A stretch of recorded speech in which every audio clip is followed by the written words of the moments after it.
Jeg lukker af, indtil jeg har 2 masker tilbage.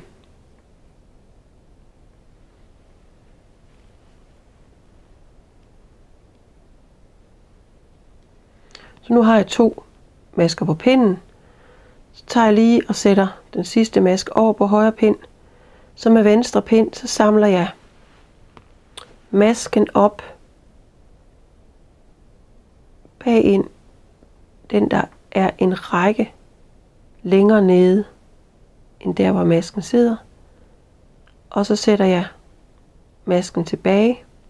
Så har jeg ligesom 2 løkker, 2 masker, og dem strikker jeg sammen. Og så lukker jeg af.